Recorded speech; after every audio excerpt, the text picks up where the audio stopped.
Hello friends, कैसे हैं आप सब। स्वागत है आपको यूपीएससी आठवां प्रविष्या के यूट्यूब प्लेटफॉर्म पे। हम जो यूपीएससी यूपी पीसीएस की मेन साइंस राइटिंग कर रहे थे, जिसमें हमने इस टाइम पे ब्रेक दिया है क्योंकि आपका यूपी पीसीएस का प्रीलिम्स का एग्जाम होने वाला है। अभी हम क्या कर रहे हैं, पूरा 20,000 क्वेश्चन के माध्यम से पूरा प्रीलिम्स पे फोकस्ड होकर हम पूरा प्रीलिम्स का सिलेबस कंप्लीट कर रहे हैं, जिसमें हमने एंशिएंट हिस्ट्री के साथ साथ इन्वायरमेंट और आपका बायो का सब्जेक्ट कंप्लीट कर दिया है। जिसने नहीं देखा है वो पूरे सारे वीडियो आप जाके हमारी प्लेलिस्ट में देख सकते हैं। इसी के साथ साथ आपका इंडियन ज्योग्राफी चल रहा है और पॉलिटी चल रहा है और हिस्ट्री चल रहा है। जो ज्योग्राफी जो चल रहा है, ज्योग्राफी में सबसे पहले हमने इंडियन ज्योग्राफी स्टार्ट किया है क्योंकि इंडियन ज्योग्राफी से ज़्यादा क्वेश्चन आते हैं। सबसे पहले हम इसको कंप्लीट करा रहे हैं, उसके बाद में आपका वर्ल्ड ज्योग्राफी लेके आएंगे। तो इंडियन ज्योग्राफी में हमने कितने 14 चैप्टर देख लिए हैं। अब आज का जो चैप्टर नंबर है 15 है, इसको हम देखेंगे परिवहन ट्रांसपोर्टेशन से संबंधित है। जो कि पहला क्वेश्चन क्या है, सड़क परिवहन। भारत का पहला 14 लेन महामार्ग कौन सा है। भारत का पहला जो है 14 लेन महामार्ग एक्सप्रेसवे कौन सा है, तो ये है दिल्ली मेरठ एक्सप्रेसवे। भारत का पहला 14 लेन महामार्ग एक्सप्रेसवे दिल्ली मेरठ एक्सप्रेसवे है। यह एक्सप्रेसवे 1 अप्रैल 2021 से पूरी तरह चालू हो गया है। इसकी लंबाई कितनी है, 96 किलोमीटर है। नेक्स्ट हम देखेंगे, भारत में विश्व की सबसे ऊंची सड़क है, यह कहाँ है। भारत में विश्व की जो सबसे ऊंची जो सड़क है यह कहाँ पे है, तो यह जो है लेह एवं मनाली। विश्व की सबसे ऊंची सड़क लेह मनाली मार्ग रोहतांग दर्रे से गुजरती है। यह हिमालय का एक प्रमुख दर्रा है। रोहतांग दर्रा भारत देश के हिमाचल प्रदेश से 13,050 फीट समुद्री तल से 4111 मीटर की ऊंचाई पर स्थित है। इसे लाहौल और स्पीति जिलों का प्रवेश द्वार भी कहा जाता है। नेक्स्ट हम देखेंगे, निम्नलिखित राज्यों को उनके राष्ट्रीय राजमार्ग की लंबाई के आधार पर अवरोही क्रम में व्यवस्थित कीजिए। तो इसको हम देखेंगे, इसका बॉक्स देखेंगे, इसमें क्या दिया हुआ है। अरुणाचल प्रदेश की लंबाई कितनी है राष्ट्रीय राजमार्ग की, 2535 किलोमीटर। नागालैंड की कितनी है, 1670 किलोमीटर। मिजोरम की कितनी है, 1423 किलोमीटर। और सिक्किम की है 709 किलोमीटर। फिर से देखेंगे, अरुणाचल प्रदेश की है 2537 किलोमीटर, नागालैंड की है 1670 किलोमीटर, मिजोरम की है 1423 किलोमीटर और सिक्किम की है 709 किलोमीटर। नेक्स्ट क्या है, वर्तमान में भारत का सबसे लंबा राष्ट्रीय मार्ग कौन सा है, तो कौन सा है, NH7 है। वर्तमान में भारत में सबसे लंबा जो राष्ट्रीय मार्ग है वो कौन सा है, NH7 है। नेक्स्ट क्वेश्चन क्या है, वाराणसी को कन्याकुमारी से जोड़ने वाला ग्रेट डेक्कन राजपथ गुजरता है कहाँ से, हैदराबाद से। वाराणसी को कन्याकुमारी से जोड़ने वाला ग्रेट डेक्कन राजपथ गुजरता है कहाँ से, हैदराबाद से। निम्नलिखित राज्यों में से कौन सड़कों की लंबाई में भारत में प्रथम पायदान पर है, कौन सा है, महाराष्ट्र जो है सड़कों की लंबाई में भारत में पहले स्थान पर है। नेक्स्ट हम देखेंगे, नेक्स्ट क्वेश्चन क्या है, भारत की स्वर्णिम चतुर्भुज परियोजना जोड़ती है, किसको जोड़ती है, वह दिल्ली, मुंबई, चेन्नई, कोलकाता को। किसको जोड़ती है, भारत की जो स्वर्णिम परियोजना है वह दिल्ली, मुंबई, चेन्नई और कोलकाता को जोड़ती है। स्वर्णिम चतुर्भुज परियोजना देश के 4 महानगरों दिल्ली, मुंबई, चेन्नई, कोलकाता को जोड़ने वाली 4 लेन वाले द्रुत मार्गी राष्ट्रीय राजमार्ग परियोजना है। इस सड़क मार्ग की लंबाई 5846 किलोमीटर है, जिसे 31 मार्च 2018 के अनुसार 4 से 6 लेन वाली लंबी सड़कों को पूर्ण रूप से परिवर्तित किया जा चुका है। नेक्स्ट हम देखेंगे, भारतीय पर्यटन के स्वर्ण त्रिभुज में सम्मिलित शहर है, कौन सा है, आगरा, दिल्ली और जयपुर। भारतीय पर्यटन, थोड़ा सा वॉइस में प्रॉब्लम हो रही होगी कि बारिश हो रही है, बारिश की वजह से जो है आवाज़ थोड़ा बारिश की ज़्यादा आ रही है। भारतीय पर्यटन के स्वर्णिम त्रिभुज में सम्मिलित शहर है, कौन सा है, आगरा, दिल्ली, जयपुर। स्वर्णिम त्रिभुज उत्तर भारत का सबसे लोकप्रिय पर्यटन त्रिभुज है, जो 3 शहरों को जोड़ता है जिनका एक प्रसिद्ध इतिहास रहा है। इनके साथ ही इन स्थानों की सांस्कृतिक विविधता भी इस पर्यटन का मुख्य आकर्षण है। आगरा, दिल्ली, जयपुर भारतीय पर्यटन के स्वर्ण त्रिभुज में सम्मिलित शहर हैं। मानचित्र पर दिल्ली, आगरा, जयपुर द्वारा त्रिभुज का आकार निर्मित होने के कारण यह नाम दिया गया है। नेक्स्ट क्वेश्चन हम देखेंगे, दो राष्ट्रीय राजमार्ग कन्याकुमारी श्रीनगर राजमार्ग एवं पोरबंदर सिलचर राजमार्ग जो राष्ट्रीय राजमार्ग विकास परियोजना के अंतर्गत निर्मित हो रहे हैं, एक दूसरे से मिलेंगे कहाँ पे? झांसी में मिलेंगे। नेक्स्ट क्या है, निम्नलिखित में से किस राज्य में राष्ट्रीय राजमार्ग की सर्वाधिक लंबाई पाई जाती है? तो कहाँ पे? उत्तर प्रदेश में। राष्ट्रीय राजमार्गों की सर्वाधिक लंबाई कहाँ पाई जाती है? उत्तर प्रदेश में पाई जाती है। आप इसको क्या करेंगे, इसको आप जो है यहाँ पे आप करंट के साथ इस क्वेश्चन को अपडेट करके आप हमारे कमेंट सेक्शन में ज़रूर बताएंगे कि इसमें वर्तमान समय के जो है परिप्रेक्ष्य में क्या है। निम्नलिखित में से किस राज्य में राष्ट्रीय राजमार्गों की सर्वाधिक लंबाई पाई जाती है? नेक्स्ट हम देखेंगे क्वेश्चन क्या है, राष्ट्रीय राजमार्ग विकास परियोजना से संबंधित निम्नलिखित कथनों में से कौन सा सही है? सही उत्तर का चयन कीजिए। इसमें क्या है, उत्तर दक्षिण गलियारा श्रीनगर से कन्याकुमारी को जोड़ता है। पूर्व पश्चिम गलियारा सिलचर को किससे जोड़ता है? द्वारका से जोड़ता है। इसकी इसकी कुल लंबाई कितनी है? 5,846 किलोमीटर है। दूसरा क्या है, यह दिल्ली मुंबई कोलकाता को जोड़ता है। तो इसमें क्या है, इसकी जो राष्ट्रीय राजमार्ग विकास परियोजना से संबंधित निम्नलिखित कथन है उसका चयन करना है। तो इसमें जो दूसरा है कि इसकी कुल लंबाई 5,846 किलोमीटर है। उत्तर दक्षिण गलियारा श्रीनगर कन्याकुमारी को जोड़ता है। तो ये दोनों पॉइंट सही हैं। नेक्स्ट हम देखेंगे, भारत के निम्न राज्यों में किसकी प्रांतीय राजमार्गों की सकल लंबाई सबसे अधिक है? किसकी? महाराष्ट्र की। राष्ट्रीय महामार्ग राष्ट्रीय जो है महामार्ग मतलब एक्सप्रेसवे संख्या 4 नहीं गुजरता है।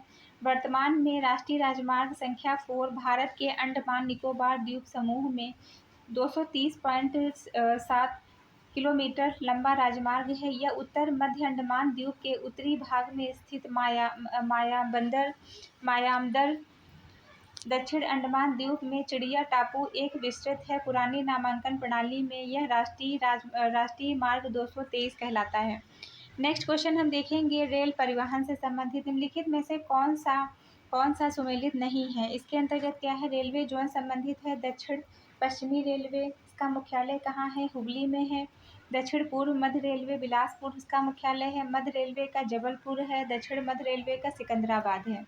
फिर से एक बार देखेंगे, दक्षिण पश्चिम रेलवे हुबली से संबंधित है। दक्षिण पूर्व मध्य रेलवे बिलासपुर है और पश्चिम मध्य रेलवे जबलपुर है। दक्षिण मध्य रेलवे है सिकंदराबाद। नेक्स्ट क्वेश्चन क्या है, निम्नलिखित में से कौन सा सुमेलित नहीं है? इसके अंतर्गत हल्दिया का संबंध इलाहाबाद राष्ट्रीय जलमार्ग है। नासिक है पुणे राष्ट्रीय राजमार्ग 50। दुर्गापुर कोलकाता एक्सप्रेसवे राजमार्ग से संबंधित है। नेक्स्ट क्या है, दक्षिण मध्य रेलवे का मुख्यालय स्थित है कहाँ पे? सिकंदराबाद में स्थित है। दक्षिण मध्य रेलवे का मुख्यालय सिकंदराबाद में स्थित है। नेक्स्ट क्या है, भारत के निम्न राज्यों में से किसमें अधिकतम रेलवे लंबाई पाई जाती है? तो महाराष्ट्र में है। इसको आप जो है करंट के साथ अपडेट कर लीजिएगा कि भारत के निम्न राज्यों में से किसमें अधिकतम लंबाई पाई जाती है। नेक्स्ट क्या है, कोकण रेलमार्ग नहीं जोड़ता है किसको? बेलगाम को। यह रत्नागिरी, मडगांव और उडुपी को जोड़ता है। गोवा महाराष्ट्र और कर्नाटक के बीच छोटे से छोटे रेलवे मार्ग द्वारा एक लिंक प्रदान करने के लिए मार्च 1990 में कोंकण रेलवे परियोजना प्रारंभ की गई। इस परियोजना में रोहा स्टेशन महाराष्ट्र मंगलुरु कर्नाटक स्टेशन के बीच 760 किलोमीटर की दूरी सम्मिलित है। यह रेलमार्ग केरल तक नहीं जाता है, किंतु इस परियोजना से केरल को एक लाभ अवश्य प्राप्त होता है। महाराष्ट्र गोवा कर्नाटक से उनकी दूरी अत्यधिक कम हो गई है। इस रेलमार्ग पर रत्नगिरी के निकट कारगुडे स्थित सुरंग 6.5 किलोमीटर लंबी है, जो कोंकण रेलवे की सबसे लंबी सुरंग है। जनवरी 1998 को इस परियोजना का कार्य पूरा कर लिया गया। कोंकण रेलवे महाराष्ट्र के रोहा, वीर खेड़ा, चिपलून, रत्नागिरी, राजापुर, कृपाल, स्वातवादी और गोवा के पेरनेम, वीरना, मडगांव, केनकोना तथा कर्नाटक के करवार, अंकोला और होतरवार, भटकल, कुंडापुर, उडुपी, भोकुर, मंगलुरु तक जाती है। नेक्स्ट हम देखेंगे, निम्नलिखित रेल सुरंगों का लंबाई के अनुसार सही अवरोही क्रम क्या है? तो क्या है, पीर पांजल है, इसका अवरोही क्रम क्या है? पीर पांजल है, और कारबुद है, नाथुवाड़ी है, और बरदेवाड़ी है। भारत के निम्नलिखित राज्यों में से कौन रेल सेवा से वंचित है? तो कौन सा है? मेघालय। प्रश्नकाल के दौरान मेघालय में रेलवे से स्टेशन का निर्माण का शुभारंभ हुआ था, जो वर्तमान में संचालित हो रहा है, अतः अब केवल सिक्किम राज्य रेल सेवा से वंचित है। नेक्स्ट हम देखेंगे जल परिवहन एवं बंदरगाह। अलिप्पी बंदरगाह कहाँ स्थित है? केरल में। एन्नौर स्थित है तमिलनाडु में। पारादीप स्थित है उड़ीसा में। काकीनाडा कहाँ पे है? आंध्र प्रदेश में। फिर से देखेंगे, अलिप्पी केरल में है, एन्नौर है तमिलनाडु में, और पारादीप है उड़ीसा में। काकीनाडा है आंध्र प्रदेश में। अलिप्पी कहाँ है? केरल में है, एन्नौर है तमिलनाडु में, और पारादीप है उड़ीसा में। काकीनाडा है आंध्र प्रदेश में। नेक्स्ट क्या है? बंदरगाह और उनके राज्य। दीनदयाल पोर्ट ट्रस्ट संबंधित है गुजरात से। जवाहरलाल पोर्ट ट्रस्ट संबंधित है महाराष्ट्र से। वीवो चिदम्बरम पोर्ट ट्रस्ट संबंधित है तमिलनाडु से। मार्मुगोवा संबंधित है कहाँ पे? गोवा से संबंधित है। दीनदयाल पोर्ट ट्रस्ट का संबंध है गुजरात राज्य से। जवाहरलाल पोर्ट ट्रस्ट संबंधित है महाराष्ट्र से। और V O Chidambaram port trust Tamil Nadu. Marmugao संबंधित है गोवा से। नेक्स्ट हम देखेंगे निम्नलिखित में से कौन सा भारत का सबसे गहरा बंदरगाह है? तो कौन सा है? विशाखापत्तनम जो बंदरगाह है वो भारत का सबसे गहरा बंदरगाह है। विशाखापत्तनम बंदरगाह क्या है? भारत का सबसे गहरा बंदरगाह है। भारत में पूर्वी तट पर आंध्र प्रदेश में स्थित विशाखापत्तनम बंदरगाह भारत का सबसे गहरा बंदरगाह है। यह प्राकृतिक बंदरगाह है तथा यह जहाजों के निर्माण और मरम्मत के लिए प्रसिद्ध है। कोलकाता बंदरगाह पश्चिम बंगाल के हुगली नदी पर स्थित है। कोलकाता बंदरगाह जो है कहाँ पे स्थित है? पश्चिम बंगाल के हुगली नदी पर स्थित है। भारत का कोयले को संचालित करने वाला 12वां पतन विकसित हो रहा है कहाँ पर? चेन्नई के समीप। भारत का कोयले को संचालित करने वाला जो 12वां प्रमुख पतन है वो विकसित हो रहा है चेन्नई के समीप। तमिलनाडु में बंगाल की खाड़ी के तट पर चेन्नई के निकट एन्नौर भारत का 12वां बंदरगाह है, जहां से कोयले का संचालन होता है। एन्नौर देश का प्रथम नियमित सैटेलाइट बंदरगाह है। एन्नौर बंदरगाह का नाम बदलकर कामराज बंदरगाह कर दिया गया है। वर्तमान में भारत में कुल 13 बड़े बंदरगाह हैं। वर्तमान में भारत में कुल कितने बंदरगाह हैं? 13 बड़े बंदरगाह हैं। निम्नलिखित में से कौन सिर्फ रसायन एवं रासायनिक पदार्थों हेतु निर्मित बंदरगाह है? कौन? गुजरात स्थित दाहेज बंदरगाह देश का ऐसा बंदरगाह है जो रसायनों के निपटान हेतु स्थापित किया गया है, इसलिए इसे रसायन बंदरगाह का नाम दिया गया है। गुजरात स्थित जो दाहेज बंदरगाह है देश का पहला बंदरगाह है जो रसायनों के निपटाने हेतु स्थापित किया गया है, इसलिए इसे रसायन बंदरगाह कहते हैं। निम्नलिखित में से कौन सा पतन भारत में लौह अयस्क के निर्यात में अग्रणी है? तो कौन सा है? मर्मुगोवा जो है भारत में लौह अयस्क के निर्यात में अग्रणी है। गोवा में जुआरी नदी के मुहाने पर स्थित मर्मुगोवा बंदरगाह लौह अयस्क के निर्यात में अग्रणी है। इस बंदरगाह से भारत में कुल लौह अयस्क निर्यात का 40% हिस्सा निर्यात किया जाता है। नेक्स्ट हम देखेंगे भारत के निम्नलिखित बंदरगाहों में से कौन सा एक खुला सागरीय बंदरगाह है? खुला सागरीय बंदरगाह क्या है? चेन्नई है। खुला बंदरगाह उसे कहते हैं जहां पोत तट से दूर खुले सागर में लंगर डालते हैं। देश में इस प्रकार का बंदरगाह चेन्नई बंदरगाह है। आंध्र प्रदेश का विशाखापट्टनम बंदरगाह देश का सबसे गहरा बंदरगाह है। क्या है? आंध्र प्रदेश का जो विशाखापट्टनम बंदरगाह है वह देश का सबसे गहरा बंदरगाह है। निम्नलिखित में से कौन सा बंदरगाह भारत में पूर्वी तट का नहीं है? तो कौन सा? कांडला। भारत में पश्चिमी तट का प्रमुख बंदरगाह है कांडला। मुंबई, नौसा सेवा, जवाहरलाल नेहरू बंदरगाह, मर्मुगोवा, न्यू मंगलुरु, कोच्चि आदि। पूर्वी तट के प्रमुख बंदरगाह निम्नलिखित हैं। कोलकाता है, हल्दिया है, पारादीप है, विशाखापत्तनम है, चेन्नई है, तूतीकोरिन है आदि। आप इसको एक बार याद कर लेंगे तो इससे संबंधित जो है कोई भी क्वेश्चन आपका कभी गलत नहीं होगा। नेक्स्ट हम देखेंगे हल्दिया बंदरगाह से कौन सी वस्तु आयात की जाती है? तो कौन सी? पेट्रोलियम पदार्थ। पश्चिम बंगाल स्थित हल्दिया बंदरगाह कोलकाता तक न पहुंचने वाले बड़े बड़े जलयानों के लिए विशेष रूप से कोलकाता के सहायक बंदरगाह के रूप में विकसित किया गया है। यह हुगली नदी के ठीक मुहाने पर स्थित है। यहाँ पेट्रोलियम आयात की विशेष सुविधाएं विकसित की गई हैं।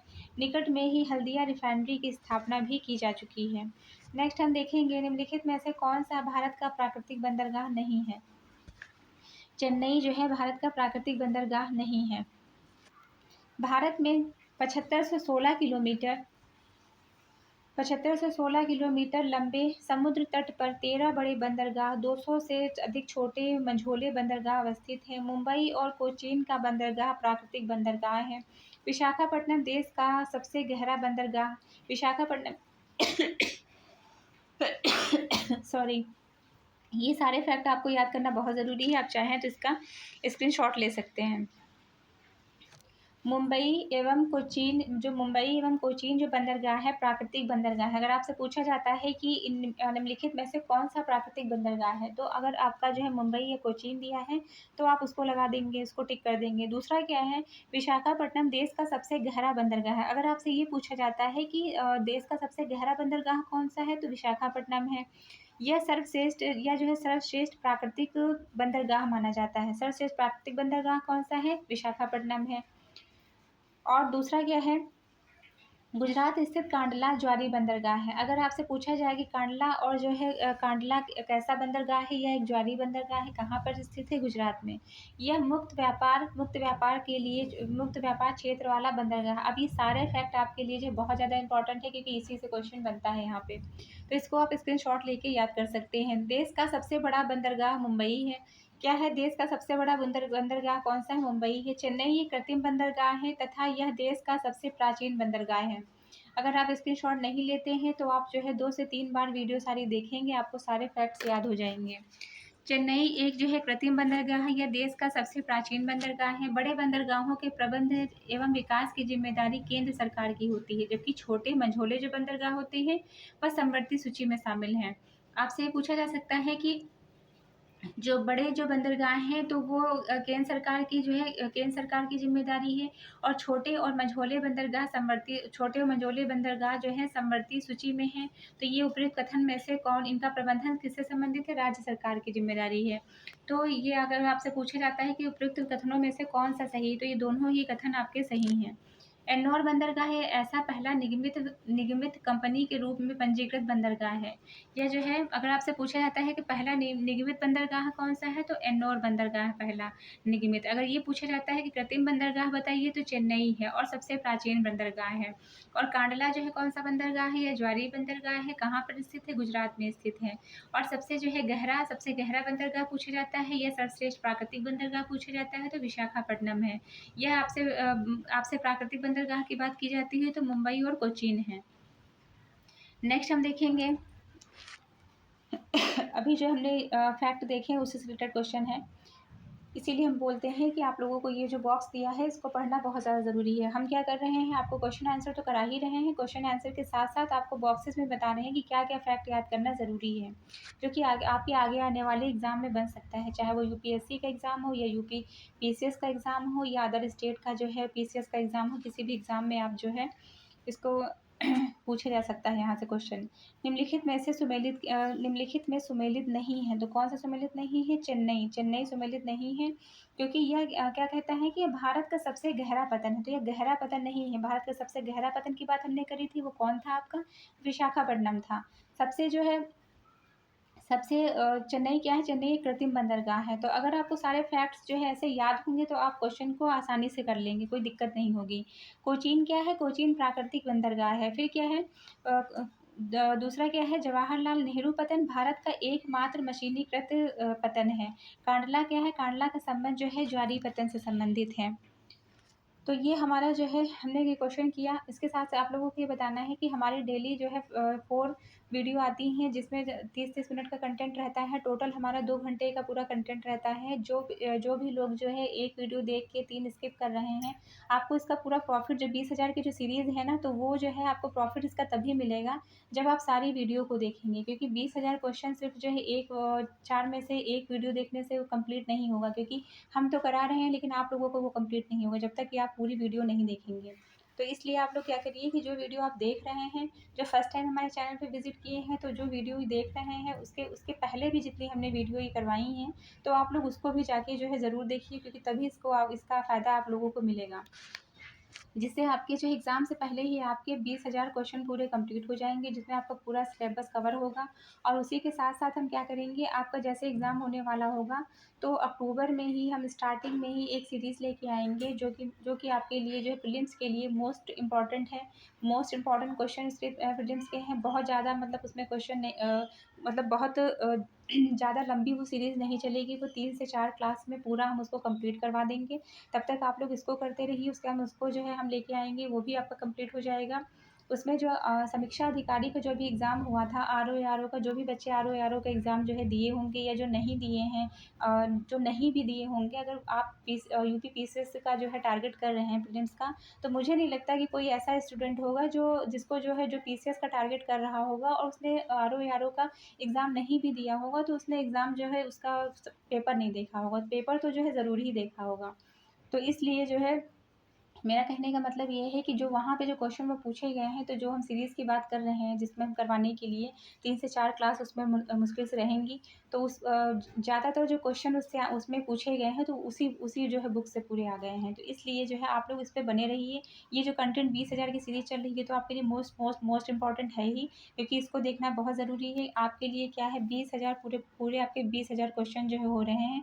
उसमें हम कर क्या रहे हैं, ना केवल आपको क्वेश्चन आंसर करवा रहे हैं, बल्कि जो पूरा जो नीचे जो बॉक्स दिया होता है, उसमें डिटेल में हम उसको आपको बता रहे हैं कि कहाँ से कौन-सा क्वेश्चन जो है आपके आगे आने वाले एग्ज़ाम में बन जाता है। जैसे कि आप लोगों ने देखा ही है कि जैसे ही हम बॉक्स कंप्लीट करते हैं, फिर उसके बाद में उसके जितने क्वेश्चन रहते हैं, तो उसी से ज़्यादातर क्वेश्चन पूछे गए रहते हैं। इसलिए ये सीरीज़ तो आपके लिए मोस्ट इम्पोर्टेंट है ही, उसके साथ-साथ आप इस पे बने रहिए, अपना फुल प्यार और सपोर्ट बनाए रखिए, और हम जो है उसके बाद में वो सीरीज़ भी लेके आएँगे, आप लोग उसको भी ज़रूर देखिएगा। जो भी हमारे चैनल पर फर्स्ट टाइम विज़िट किए हैं, हमारे चैनल को सब्सक्राइब कर लीजिए और अपने फ्रेंड सर्किल में शेयर करिए। अगर आपको वीडियो अच्छी लग रही है, तो हमारे कमेंट सेक्शन में कमेंट करके ज़रूर बताइए। क्वेश्चन क्या है, इसको हम देखेंगे। बातें बहुत ज़्यादा लंबी हो गई, फिर से स्टार्ट करते हैं। चेन्नई, यह भारत का दूसरा बड़ा बंदरगाह है। यह कृत्रिम बंदरगाह है। यह पूर्वी तट पर स्थित भारत का सबसे पुराना बंदरगाह है। ये क्या है कि जब हमने चेन्नई की बात करी, तो हमने क्या देखा कि यह एक जो है कृत्रिम बंदरगाह है, और ये कहाँ पर स्थित है? यह पूर्वी तट पर स्थित भारत का सबसे पुराना बंदरगाह है। और जब हम विशाखापट्टनम की बात कर रहे थे, तब हमने क्या बताया था कि यह भारत का मतलब सबसे गहरा प्राकृतिक बंदरगाह है। और कांडला की जब बात करी थी, तो कांडला के बारे में हमने क्या बताया था कि यह एक ज्वारीय बंदरगाह है, जो कि गुजरात में स्थित है। जवाहरलाल नेहरू पतन के बारे में हमने क्या देखा था, भारत का एकमात्र मशीनीकृत जो है बंदरगाह है ये। नेक्स्ट हम देखेंगे, अब सारे क्वेश्चन देखिएगा इसी से रिलेटेड है। भारत का सर्वाधिक गहराई वाला बंदरगाह कौन सा है? भारत का सर्वाधिक, वैसे तो आपने अभी देखा कि भारत का सबसे ज़्यादा गहराई वाला बंदरगाह कौन सा था, विशाखापट्टनम था। चूंकि ऑप्शन में यहाँ पे विशाखापट्टनम नहीं दिया हुआ है, तो आप यहाँ पे जो है पारादीप लगा दिया है हमने। नेक्स्ट क्या है, निम्नलिखित में से कौन सा बाह्य बाह्य पतन का विशिष्ट उदाहरण है? तो कौन सा है? हल्दिया।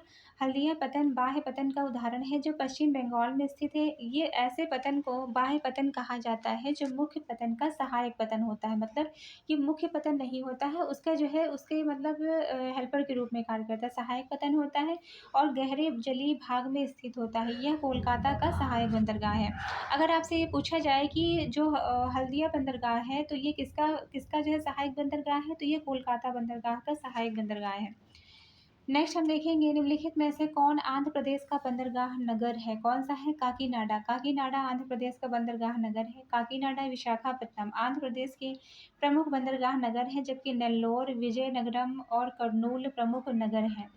नेक्स्ट हम देखेंगे, निम्नलिखित में से कौन सा सही सुमेलित नहीं है?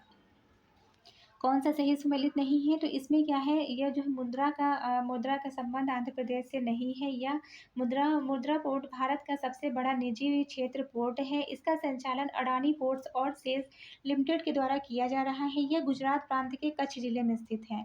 अब हम फिर से एक बार देखेंगे, मरमू गोवा जो है कहाँ पे है? गोवा में है। पारादीप उड़ीसा में है। मंगलोर कहाँ है? कर्नाटक में। मरमू गोवा है गोवा में, पारादीप है उड़ीसा में, मंगलोर कहाँ पे है? कर्नाटक में है। नेक्स्ट क्या है, भारत का सबसे बड़ा बंदरगाह कौन सा है? तो भारत का सबसे बड़ा बंदरगाह है मुंबई बंदरगाह। सबसे गहरे की बात करेंगे तो क्या है, सबसे गहरा बंदरगाह तो, विशाखापट्टनम है। सबसे बड़ा बंदरगाह जो है मुंबई है। और कांडला क्या है, यह एक जो है ज्वारी बंदरगाह है। तो ऐसे ऐसे लिंक करते हुए आप सारे फैक्ट्स को बहुत ही ईजिली याद कर सकते हैं। मुंबई बंदरगाह सालसेट द्वीप पर स्थित है। यह देश का सबसे बड़ा बंदरगाह है। सभी बंदरगाहों से होने वाले कुल कारोबार का 20% से ज़्यादा कारोबार इसी बंदरगाह से होता है। नेक्स्ट क्या है, भारत में कोयले को संचालित करने वाला 12वां प्रमुख पतन विकसित हो रहा है। कहाँ पे? चेन्नई के निकट। भारत में कोयले को संचालित करने के लिए प्रमुख बंदरगाह तमिलनाडु में चेन्नई के निकट एशियाई विकास बैंक की सहायता से एन्नौर बंदरगाह के रूप में स्थापित किया गया है। यह बंदरगाह जहाजरानी मंत्रालय के तहत संचालित 12वां प्रमुख बंदरगाह है। इसकी स्थापना 2001 में मुख्य रूप से कोयला बंदरगाह के रूप में तमिलनाडु विद्युत बोर्ड की थर्मल कोल आवश्यकताओं की पूर्ति के लिए की गई थी। केंद्र सरकार के द्वारा प्रशासित प्रमुख बंदरगाहों में से एकमात्र कॉर्पोरेट बंदरगाह विदित है। तमिलनाडु के एन्नौर बंदरगाह का नाम 26 फरवरी 2014 को प्रदेश के पूर्व मुख्यमंत्री के कामराज के नाम पर कामराज बंदरगाह रखा गया। नेक्स्ट है, निम्नलिखित में से कौन सा बंदरगाह कच्छ की खाड़ी में पर स्थित है? तो कौन सा है? कांडला बंदरगाह। यह एक ज्वारी बंदरगाह है। कांडला राज्य में स्थित कांडला बंदरगाह कच्छ की खाड़ी में स्थित है। यह ज्वारी बंदरगाह है। हल्दिया बंदरगाह बंगाल की खाड़ी में है। और मुंबई व कोचीन बंदरगाह प्राकृतिक बंदरगाह है। विशाखापट्टनम देश का गहरा बंदरगाह है। पूर्वी तट बंदरगाहों में चेन्नई सबसे प्राचीन है। नेक्स्ट क्या है, वर्तमान में मुंबई बंदरगाह के दबाव को कम करने के लिए कौन सा पतन का निर्माण किया गया है? तो कौन सा जो है? नौसा सेवा। जवाहरलाल नेहरू पोर्ट पतन, जो कि नौसा सेवा पतन के नाम से जाना जाता है, अरब सागर के तट के पर दक्षिण मुंबई में स्थित है। इसका नामकरण यहीं पर स्थित न्यासा सेवा नामक 2 गांवों पर किया गया था। यह लगभग 10 वर्ग किलोमीटर क्षेत्र में फैला हुआ है। इसकी योजना 1965 में ही मुंबई बंदरगाह के दबाव को कम करने हेतु की गई थी। नेक्स्ट क्या है, भारत के निम्नलिखित बंदरगाहों में से कौन सा एक उड़ीसा तट पर अवस्थित है? तो कौन सा है? पारादीप बंदरगाह। पारादीप पोर्ट उड़ीसा के जो है जगत सिंहपुर जिले में महानदी बंगाल की खाड़ी के सम्मिलन स्थल के मुहाने पर स्थित है। इस पोर्ट के निर्माण की आधारशिला 3 जनवरी 1962 को भारत के प्रधानमंत्री जवाहरलाल नेहरू ने रखी थी। नेक्स्ट क्या है, निम्नलिखित में से कौन सा तट कोच्चि बंदरगाह से संबंधित है? तो कौन सा? मालाबार तट। अरब सागर के किनारे पर स्थित कोच्चि बंदरगाह मालाबार तट का एक प्राकृतिक बंदरगाह है। नेक्स्ट क्या है, कृष्णापट्टनम बंदरगाह के संवर्धन से निम्न राज्यों में से सर्वाधिक लाभान्वित होता है? कौन सा? आंध्र प्रदेश। निम्नलिखित में से कौन सा समुद्री बंदरगाह नहीं है? तो कौन सा समुद्री बंदरगाह नहीं है? ओखला, त्रिचूर, क्विलोन और नागरकोइल संबंधित है इससे। नेक्स्ट क्या है, निम्नलिखित में से कौन सा युग्म सुमेलित सही सुमेलित है? महाराष्ट्र राज्य में कौन सा है? मुंबई बंदरगाह है। मंगलौर कर्नाटक में है। और तमिलनाडु टुटीकोरिन कहाँ है? तमिलनाडु में है। कांडला है गुजरात में। फिर से देखेंगे, मुंबई है महाराष्ट्र में, मंगलौर है कर्नाटक में, टुटीकोरिन तमिलनाडु में है और कांडला गुजरात में है। नेक्स्ट क्या है, उत्तर से दक्षिण की अवस्थिति के आधार पर भारत के निम्नलिखित पतनों को व्यवस्थित कीजिए। इसके अंतर्गत क्या है, पहले नंबर पे कौन है? नौसा सेवा है। फिर दूसरा क्या है? मर्मुगोवा है। फिर है न्यू मंगलोर कोच्चि है। तो आप इसको जो है याद करेंगे तब आपको ये याद हो पाएगा। पश्चिमी तट पर स्थित बंदरगाहों में उत्तर से दक्षिण का क्रम कांडला, मुंबई, नौसा सेवा, मर्मुगोवा, न्यू मंगलोर, कोच्चि। पूर्वी तट पर बसे बंदरगाह उत्तर से दक्षिण का क्रम है कोलकाता, हल्दिया, पारादीप, विशाखापत्तनम, एन्नौर, टुटीकोरिन आदि। नेक्स्ट क्या है, आंतरिक जल परिवहन से संबंधित। पहला क्वेश्चन है, निम्नलिखित में से कौन राष्ट्रीय जलमार्ग की तरह प्रयुक्त हो रहा है? तो कौन सा है? हल्दिया एवं इलाहाबाद के मध्य गंगा। राष्ट्रीय जलमार्ग 1 इलाहाबाद से हल्दिया तक। राष्ट्रीय जलमार्ग 2 सदिया से धुबरी। राष्ट्रीय जलमार्ग 3 कोल्लम से कोट्टापुरम। राष्ट्रीय जलमार्ग 4 वजीराबाद विजयवाड़ा भद्राचलम राजमुंदरी काकीनाडा पुडुचेरी तक। राष्ट्रीय जलमार्ग 5 संबंधित है तलचा धमरा और जियोनखरी चरबतिया धमरा मंगलगढ़ी और पारादीप तक। नेक्स्ट क्या है, कथन है कि भारत में अंतर्देशीय जलमार्ग का पर्याप्त विकास नहीं है। कारण है कि भारत के अधिकतर भागों में वर्षा साल के 4 महीनों में ही होती है। भारत में अंतर्देशीय जलमार्गों का पर्याप्त विकास नहीं है। कारण है कि भारत के अधिकतर जो भाग हैं वहाँ वर्षा साल के 4 महीनों में ही सबसे ज़्यादा होती है। तो ये कथन कारण दोनों से ही कारण कथन की सही व्याख्या करता है। और ये आज की सीरीज़ का लास्ट क्वेश्चन है, इसको हम देखेंगे। अंतर्राष्ट्रीय अंतर्देशीय नौवाहन संस्थान, जिसे नीनी के रूप में जानते हैं, कहाँ पर अवस्थित है? तो पटना में। राष्ट्रीय अंतर्देशीय नौवाहन संस्थान नीनी पटना में अवस्थित है। यह नौसैनिकों के प्रशिक्षण एवं सुविधाओं इत्यादि की व्यवस्था करता है। केंद्रीय जल परिवहन निगम कोलकाता में, राष्ट्रीय जल क्रीड़ा संस्थान गोवा में, अंतर्देशीय जलमार्ग निगम नोएडा में स्थित है।